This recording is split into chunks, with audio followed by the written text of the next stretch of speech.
ఇది పూర్తిగా ప్రభుత్వం యొక్క ముఖ్యమంత్రి రేవంత్ రెడ్డి గారి యొక్క అసహనానికి పరాకాష్ట.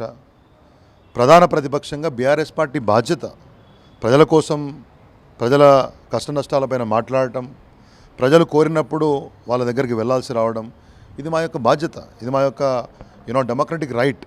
దీన్ని మీరు ఆపుతానంటే, హౌస్ అరెస్టులు చేస్తామంటే, కేసులు పెడతామంటే, సహాయ నిరాకరణ చేస్తామంటే ఇది పద్ధతి కాదు. ప్రజాస్వామ్యంలో ఈ రకమైనటువంటి యొక్క పద్ధతులు సరికాదు. ఇది పూర్తి స్థాయి ఇంటాలరెన్స్ ఆఫ్ ది గవర్నమెంట్కి ఇదొక ఎగ్జాంపుల్.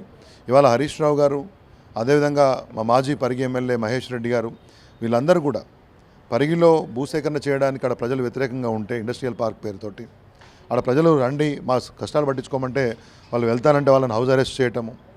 నిన్న కోయడా మార్కెట్కి సంబంధించినటువంటి విషయంలో హరీష్ రావు గారు మిగతా నాయకులకు వెళ్తే, తర్వాత మూసి నిర్వాసులకు సంబంధించిన విషయాల్లో వెళ్తే, ఇట్లా ప్రధాన ప్రతిపక్షంగా మా బాధ్యతలు మేము నిర్వహిస్తుంటే నిన్న ముఖ్యమంత్రి గారు మాట్లాడుతూ ఉన్నారు, మీరేం చేశారు 10 సంవత్సరాల్లో.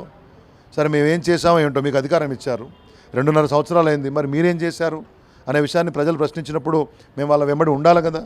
ముఖ్యమంత్రి గారి ఉద్దేశం ఎట్లా కనబడతా ఉందంటే, మేము ప్రజల్లోకి వెళ్ళాలంటే వాళ్ళ పర్మిషన్ తీసుకోవాలేమో అన్నట్టు కనబడతా ఉంది. అయితే నేను ఇంకో మాట కూడా అన్నాడు, ప్రధానంగా మేము బీఆర్ఎస్ నాయకులు వేస్తుంటే మేము ఎక్కడ కూడా అడ్డుకోవట్లేదని అన్న. 24 గంటలు కూడా కాదు, ఇలా వేలాది మంది అరెస్ట్ అయ్యారు. అంటే కాంగ్రెస్ పార్టీ ప్రభుత్వం చెప్పేది ఒకటి, చేసేది ఒకటి మనకు కనబడతా ఉంది.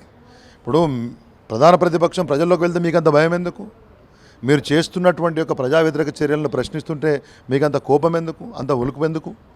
ఇది అసహనం కాదా? ఇది అభద్రత కాదా? మరో వైపు 2034 వరకు మేమే గవర్నమెంట్లో ఉంటామని చెప్తా ఉన్నారు. 2034 గవర్నమెంట్లో ఉండే సంగతి దేవుడెరుగు. ఇప్పుడు ప్రజల సమస్యలు పట్టించుకొని ఉంటే ఉండదు, కానీ ప్రజల మద్దతు ఇస్తేనే ఎవరికైనా అధికారం వస్తుంది. కానీ ఈ రకంగా కుట్రలతోటి, భయంతో, కేసులతోటి, నిర్బంధంతో ప్రజా సమస్యల మీద ప్రధాన ప్రతిపక్షాన్ని పోరాడకుండా ఆపుతామంటే అది మీ యొక్క అమాయకత్వం అవుతుంది.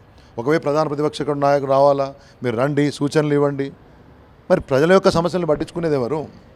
మీరు ఎట్లాగూ అధికారంతో అంచివేసే ప్రయత్నం చేసినప్పుడు, పద్ధతులు పాటించినప్పుడు, భూసేకరణ చట్టాలని గౌరవించినప్పుడు, నిర్వాసితుల యొక్క గోడును పట్టించుకున్నప్పుడు, ఒకవైపు ఇష్టారాజ్యంగా మంత్రుల మీద, ఎమ్మెల్యేల మీద, భూ కబ్జాల మీద కానివ్వండి, ఇసుక దోపిడీ మీద కానివ్వండి, వనరుల దోపిడీ మీద కానివ్వండి, వాళ్ళ యొక్క అధికార దుర్వినియోగం మీద కానీ పెద్ద ఎత్తున ఆరోపణలు వస్తే వాటి మీద ఏ మాత్రం పట్టించుకోకుండా, రాష్ట్రం యొక్క బాగోగులు పట్టించుకోకుండా ఇవాళ ప్రధాన ప్రతిపక్షం చేపడుతున్నటువంటి ఒక కార్యక్రమాలని, ప్రజల దగ్గర పోయే కార్యక్రమాలను ఆపుతానంటే ఈ నిర్బంధం సరికాదు.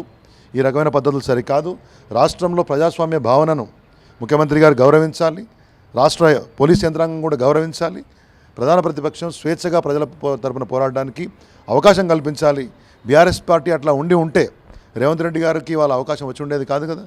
మీరు గజ్వేల సభ పెట్టినా గౌరవించాం, ఆదిలాబాద్ సభలు పెట్టుకున్నా గౌరవించినాం. మీరు ముగ్గురు నాయకులు పాదయాత్రలు చేస్తే ప్రభుత్వం సెక్యూరిటీ పెట్టి పంపించింది ఆ రోజున కేసీఆర్ గారి ప్రభుత్వం. అడ్డగోలు మాటలు మాట్లాడినా సంయమనం పాటించినాం. ఇవాళ మేము ఒక నిర్మాణాత్మకమైనటువంటి యొక్క ప్రతిపక్షంగా వ్యవహరిస్తుంటే ఈ రకంగా నిర్బంధం చేయడం అనేది సరికాదనే విషయాన్ని కూడా నేను ముఖ్యమంత్రి గారికి విజ్ఞప్తి చేస్తూ ఉన్నాను.